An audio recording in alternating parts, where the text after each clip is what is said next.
En cette fin de semaine de l'Action de grâce, ce qui m'a frappé quand j'ai préparé cette célébration, c'est que dans la première lecture, on parle de sagesse. Puis dans l'Évangile, on parle de richesse.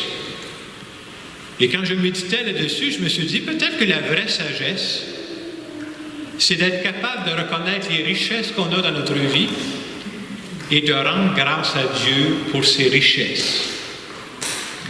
Le problème, nous, quand on entend le mot richesse, c'est comme si automatiquement on pense à l'argent, parce que la première richesse auquel on pense, c'est l'argent. Mais la richesse, c'est beaucoup plus large que ça. Mais même au niveau de l'argent, je vous dirais qu'on est des enfants gâtés. J'ai certaines statistiques cette semaine, j'ai écouté une conférence. Savez-vous quel est le salaire moyen d'une journée de travail dans le monde?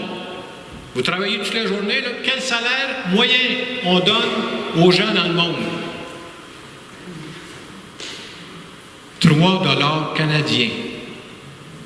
Aïe aïe!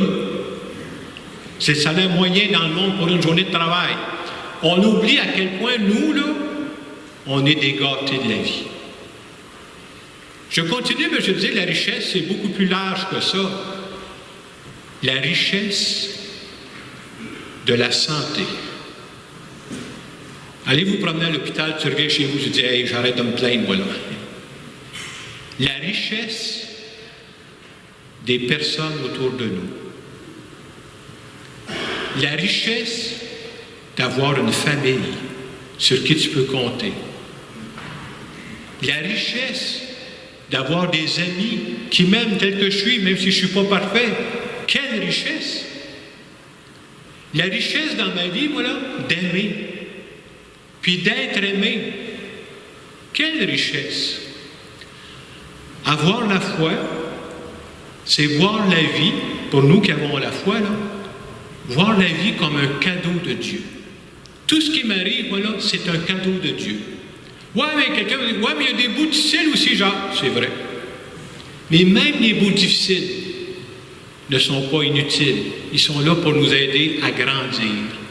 Et en fin de semaine, dans cette fin de semaine de l'Action de grâce, on veut dire merci à Dieu pour tout ça.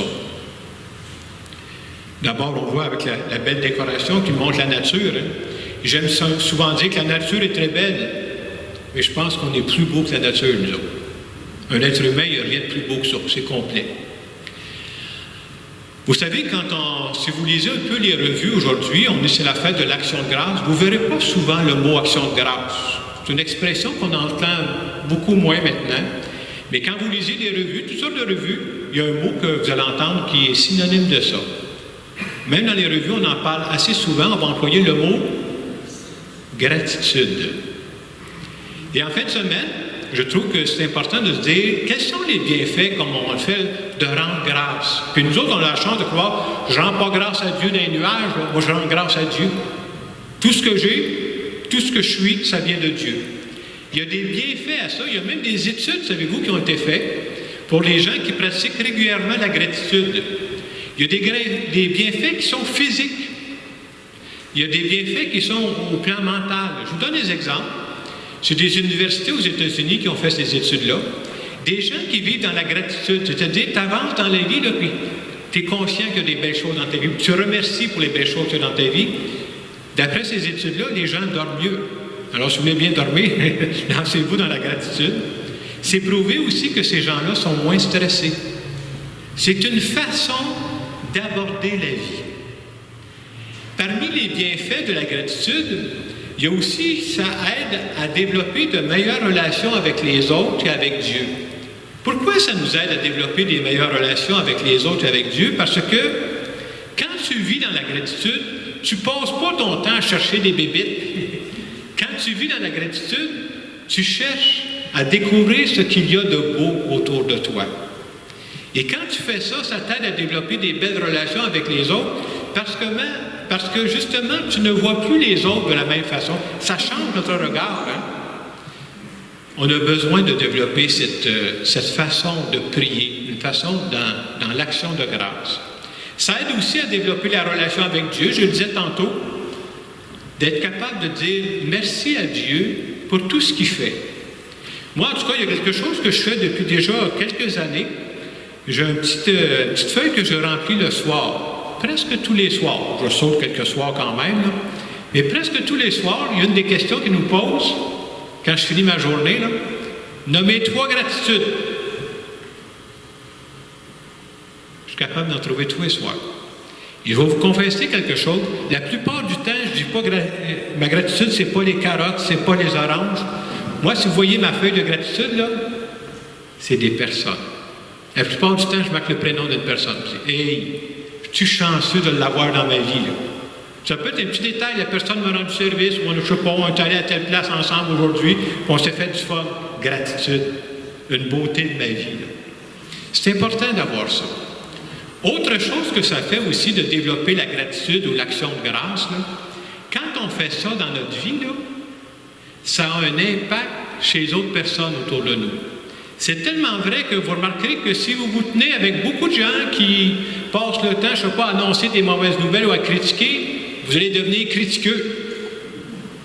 Il paraît qu'on voit à peu près, on répète à peu près ce que les 5 personnes les plus proches de nous font autour de nous. Et si je développe la gratitude, les gens autour de moi, eux autres aussi vont commencer à développer la gratitude. Je lisais pour me préparer cette semaine une expérience que je trouve très belle pour montrer comment on ne sait pas, mais on a de l'impact chez les autres. Spécialement quand on regarde la vie avec en action de grâce. C'est un fait réel ce que je vous conte là. Ça s'est passé en 2009 dans un restaurant à Philadelphie. Je ne suis pas allé manger là, mais si je retourne à Philadelphie, on va le tester. Donc c'est une expérience qui est arrivée une fois. Alors c'est 2 personnes qui s'en vont manger au restaurant. J'ai oublié le nom du restaurant. Et quand ils ont fini de manger, normalement, qu'est-ce qu'on fait quand on a fini de manger et on part? Mais il faut payer, hein? Et quand ils sont arrivés pour voir la serveuse pour payer, la serveuse leur a dit ceci. Il y a 2 personnes qui ont payé votre repas tantôt. Ils étaient bien surpris que ça faisait, ils ne nous connaissent pas et ont payé notre repas. Vous savez ce qu'ils ont fait, ces 2 personnes-là? Ils ont dit, on va faire la même chose pour les 2 suivantes. C'est vrai ce que je vous conte là. C'est arrivé en 2009 à Philadelphie. Vous savez combien de temps ça a duré? 5 heures. Pendant 5 heures, les gens qui allaient au restaurant, quand ils partaient, ils payaient pour la personne suivante. Comme eux autres, il y avait des personnes qui avaient payé pour eux. On disait même que les gens n'étaient pas regardants. Ils laissaient un bon pourboire pour être sûr de bien faire les choses. Si je vous compte ça, c'est pour montrer qu'on n'y pense pas toujours dans nos petits gestes. Ça n'arrivera pas toujours au restaurant, n'essayez pas ça. Mais c'est pour montrer que c'est vrai qu'on a un impact sur les autres. Quand on a le goût d'être bon pour les autres, puis qu'on est généreux avec les autres, ça donne l'idée aux autres d'être généreux aussi. La fête de l'Action de grâce, c'est une fête où on a besoin de dire merci. En anglais, vous savez comment ça se dit, Action de grâce? Thanksgiving. Ce que j'aime dans l'expression anglaise Thanksgiving, il y a 2 mots là-dedans. Il y a le mot thanks, ça veut dire merci. C'est ce qu'on fait là, pendant la célébration, on va dire merci à Dieu pour tout ce que tu fais dans ma vie, en particulier des personnes. L'autre, giving. Giving, ça veut dire donner. C'est pas suffisant dans la vie de dire merci, puis donnez-moi, donnez-moi. Dans la vie aussi, il faut donner. Qu'est-ce que je peux partager avec les autres que j'ai reçus? De toute façon, tout ce que j'ai, moi, là, tout ce que j'ai, mes biens, mon argent, tout ce que je possède, puis tout ce que je suis, je l'ai reçu gratuitement. Et si je garde ça pour moi, je n'ai pas compris le sens de la vie. À un moment donné, il faut aussi donner. Il y a une des choses que je vous suggère aussi pour la fête de l'Action de grâce, moi, je l'ai déjà dit, mais je le répète parce que j'y tiens beaucoup. Je pratique ça dans ma vie depuis un certain temps et je trouve que c'est une excellente prière. Ça demande un acte de foi, par exemple. En fin de semaine, je vous invite à dire merci pour des choses que Dieu a faites dans votre vie. Mais je rajouterai ceci. Je vous invite, essayez ça dans votre vie. Croyez-moi pas, essayez-le dans votre vie à vous autres, là. Dites merci à Dieu à l'avance. Dieu, je te dis, merci à l'avance pour ce que tu vas faire pour moi dans les mois qui s'en viennent, dans les années qui s'en viennent. Qu'est-ce que tu vas faire? Je ne sais pas. Mais j'ai tellement confiance en toi que je te le dis tout de suite. Merci d'avance pour tout ce que tu vas faire dans ma vie.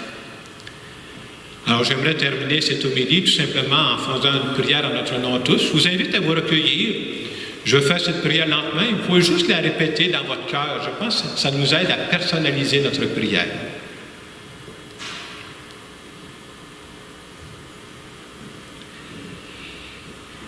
Seigneur Jésus, en fin de semaine, je reconnais devant toi que je suis un gâté de la vie.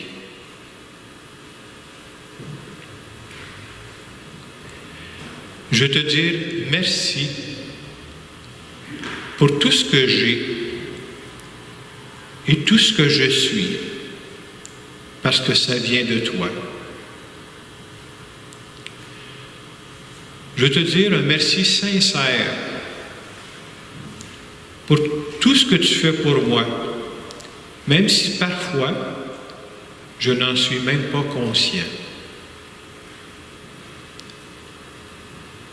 Je voudrais aussi que tu m'aides à donner, à partager avec les autres tout ce que j'ai reçu. Merci d'être dans ma vie constamment. Amen. Dans le moment de silence qui va suivre, je vous invite à dire un merci à Dieu pour un merci spécial. Dites pas à Dieu merci en général. C'est plate, ça, cette affaire-là. Dites merci à Dieu pour un aspect en particulier là, dans votre vie. Il ne s'agit pas de l'inventer. Un merci spécial, pas en général. Et deuxièmement, dans le moment de silence, faites aussi, si vous le voulez, là, ce que je vous disais tantôt, dites à Dieu merci à l'avance pour ce que tu vas faire pour moi dans les mois qui s'en viennent et dans les années qui s'en viennent.